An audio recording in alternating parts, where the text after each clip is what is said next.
Should you do a final walkthrough on a property before closing on it?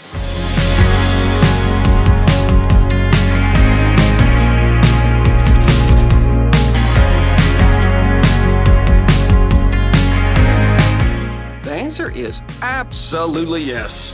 If you don't do a final walkthrough, you don't know what condition the seller actually left the property in.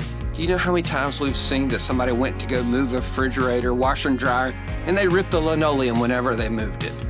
Yes, seller's still responsible for that, but if you wait until after closing to go complain about it, guess what? You have no leg to stand on. If your agent does not tell you, let's go do a final walkthrough right before closing, you probably got a lazy agent. I'm just calling it how I see it. It's probably a lazy agent that you're dealing with. Don't just assume that everybody's good in life. Go ahead, take the extra 5-10 minutes that it's going to take to go to the walkthrough right before closing, whether it's the night before, the day of closing, before you go to the attorney's office, and make sure everything's the way that you expected it to be. Sometimes we're trying to find out if the repairs actually finished up or if they cleaned out all the trash on the property. A lot of times sellers are going to leave their little knickknacks and garbage for you in case you wanted it. You know how many times I've seen garden tools, paint, Roundup, whatnot left there? The reason why they leave it there is because a mover's not going to move anything that's liquid for the most part.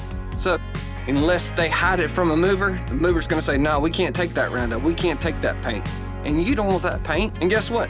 The landfill doesn't want that paint either. They give you a hard time just to try to dispose of paint.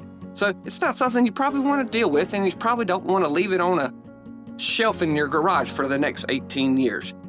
So go do a final walkthrough. Make sure everything's the way that you expected it to be. Make sure that the seller is even out of the house.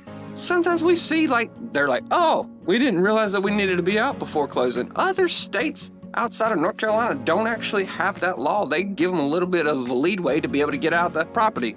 We don't do that here. We say, hey, closing day, you gotta be out.